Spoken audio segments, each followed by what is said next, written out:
Greetings everyone, my name is Fernando, I'm the lead singer of the Portuguese band Moonspell, and right now we are here in Dublin, Ireland for the very first time ever actually, so it's gonna rock definitely. On a scale of 1 to 10, how happy are you at the moment, and is this going to change tonight? I can quote Spinal Tap, I'm at 11. Honestly, for a band like us, who has been so many times throughout the whole world, it's now rare to find a country where we haven't played, you know. And especially a country like Ireland. It's strange and it's very bizarre that we've been everywhere.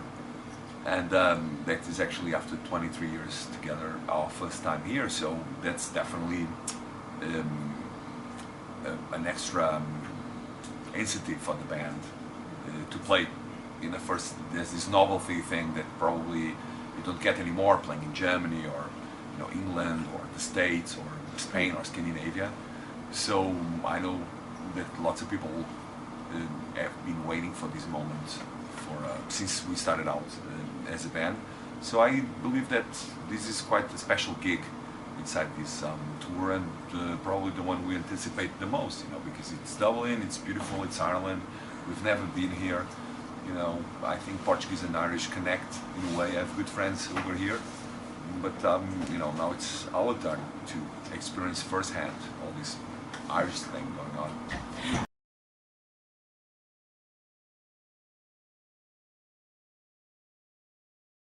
I mean, it was hard to play in Ireland a couple of years ago, especially when we started.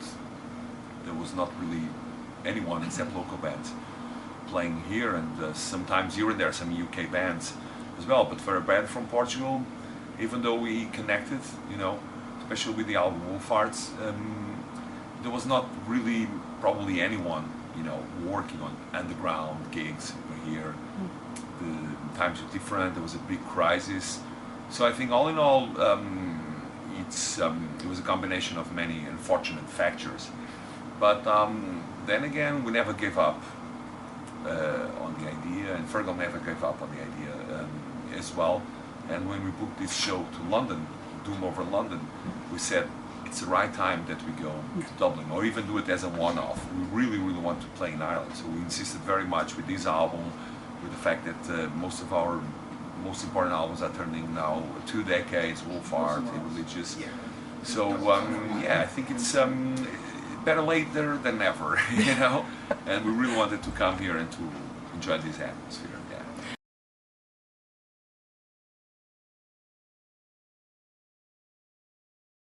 I think so. It's pretty much love and hate with us, and I don't think a Moonspell fan is someone that just listens to us as entertainment. I think he's dedicated, and people that like other kinds of metal, they don't care about the avant-garde or the stuff that we do, the experimentation. They just don't care about us. So I think Moonspell is a band for the fans, each time more.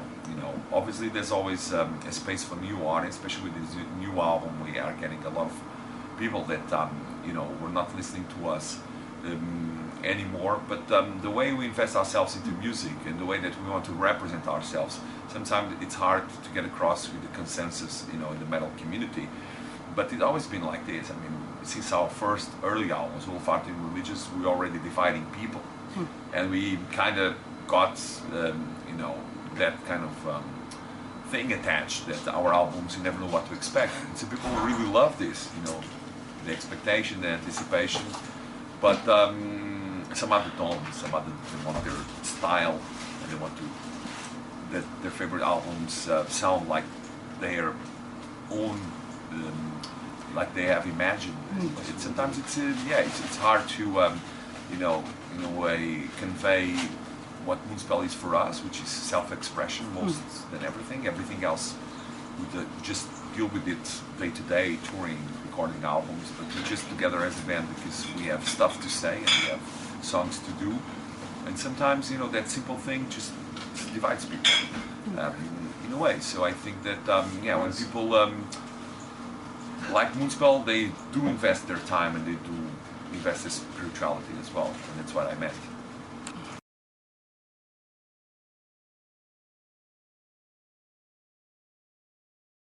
I don't mind being labeled as a gothic metal band, and I don't mind hanging out in cemeteries myself. So I think, yeah, as you said, there's a lot of prejudice, but I think every taste and every inclination has its place in the world. You know, nowadays the world is more dominated to other kinds of subcultures, but you know, being a goth or being a dark wave was something really, really meaningful in the 90s. And once you get there, it's not like other kinds of trends. You know, you really get into it, you know, in a very complete form. So, I mean, obviously I fight here and there against prejudice. There's a lot of it happening also in Portugal. But I mean, do really people know what they are talking about? And most of the times they have no idea. It's like you say, they say gothic and they don't think about Oscar Wilde. You know, they think about someone, you know, raping a goat or something like that. And that's, in 2016, I mean, that makes no sense at all. I think people are entitled to the freedom of having an alternative culture as well, and it's very bad that only a certain amount of alternative cultures are accepted, you know, by the mainstream media and the press and by the masses. But it's also a definition of our culture. It's to go on with what we want, with our music is strong, our following is strong, the way we dress, you know. And so for me, it's never been a problem really. Sometimes it's creates problems, but it's not like we are giving up on what we are, what we feel like playing, just because of the world. I think it's. For us in Germany, actually, it was never. We never saw this like this because there's such a big, even also Gothic culture, metal culture, everything. So we feel at home in Germany. I even took my wife to Wave Gothic Treffens. Yeah. Because, for example, you know, that's the. The city breeds goth. Yeah. I mean, many people think it's a very complicated thing, but no, acceptance is easy. You know, if people want to be in Leipzig and they want to have 50,000 goth people, you know, that's a good. Germany, it's a very, very good example of integration. I don't know why. Even when we go there to play, we play there many times. Even the normal shops, you know, they for that week they create a little gothic, you know, department, and that's wonderful to see, because in the countries of South Europe it's a little bit different with that. And I mean, Germany has always been, I mean, England as well, less a little bit, but Germany has always maintained a really, really strong Gothic community, and they're not ashamed of that, and that's really awesome in my opinion.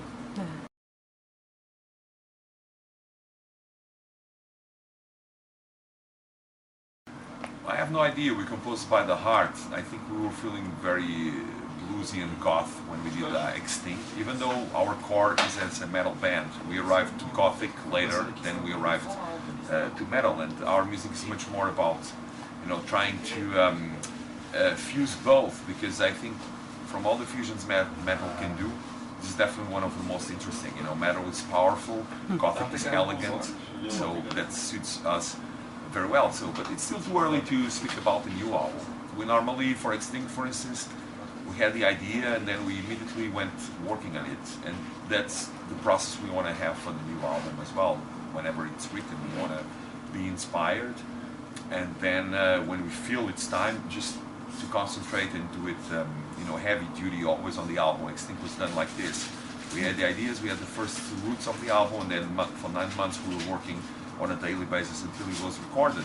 And I think nowadays at this stage it's really more important not only that you are a good musician or that you are good technically, but also that you are open to know what's the right moment to make an album. That doesn't have anything to do with touring agendas or recording commitments with labels. I think albums are definitely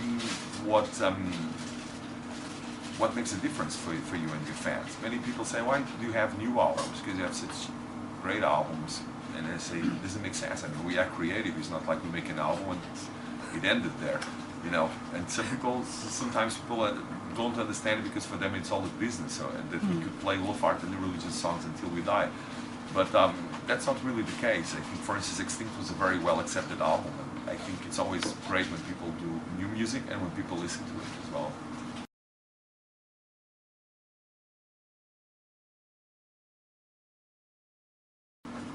There's a lot of pressure. Every day there's pressure. You know, the musical scene has become nothing but pressure. Yeah.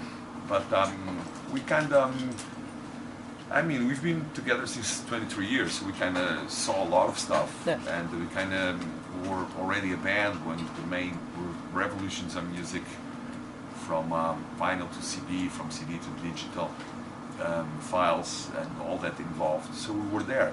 And honestly, if I'm a musician, we're always on the crossfire. You know, we are not the ones who make the most money without music. So it's not that we weren't concerned, it's that things haven't changed so much for us as people think, you know. But I think when bands are for real, to just have a core that can never be destroyed, and that's the creative part and the friendship that there is between a band. All the rest we deal with, especially the pressure. I mean, people all have ideas, people want to do everything, but with Moonspell and our labels know that we work under a solid basis of cooperation, but we will never do something just for a contract, and they already know that. When they sign us, they know we're not kids anymore, so we'll have a say, definitely.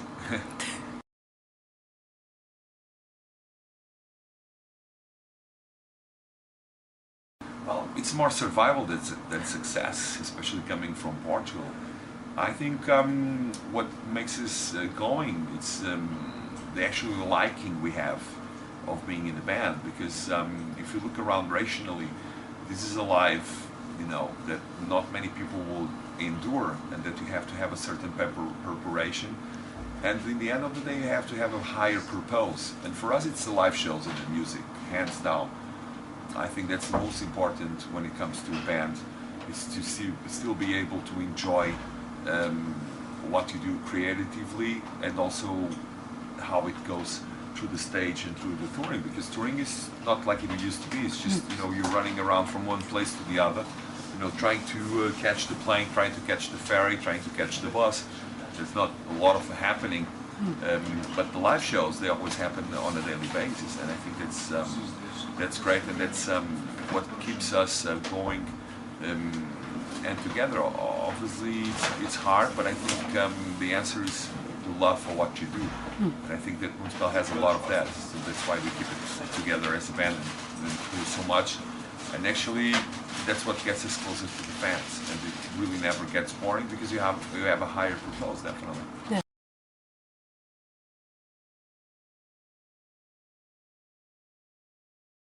I have a few short questions at the end, some random questions. Okay, do you have an item with you on tour that always makes you feel good? Of course, I have a vintage Spider-Man. Vintage Spider-Man? Yes. You have to show me. I'm a big Marvel fan. It's in the bus, and the bus is far away. So I have some vintage toys from when I was his age, and I always carry this vintage Spider-Man, because I have this connection, Marvel connection with my kid, and 2 of his pictures, yeah. But not on the phone, real pictures. Real pictures, yes. Very good. So, what is the last thing that you always do before you go to bed? The last thing that I can say. Before going to bed. Well, before going to bed, the really last thing I do is blistering, you know. But I don't know, maybe just smoke a little doobie and go to bed. That's what I like to do, yeah. Okay, a bit more serious question. What can we expect from Moonspell in the coming 2 years? We're getting bolder. I mean bolder, not with an O. And our plans right now to fight the boldness, but also to we have a DVD coming out. We're going to record in Portugal very soon, on this summer actually. It's coming together with an EP that we are working on, so this will be a 2017 release. After Ireland, we go to Holland, and we go to Belgium to finish this tour, and then we go to Russia and Belarus and Ukraine as well.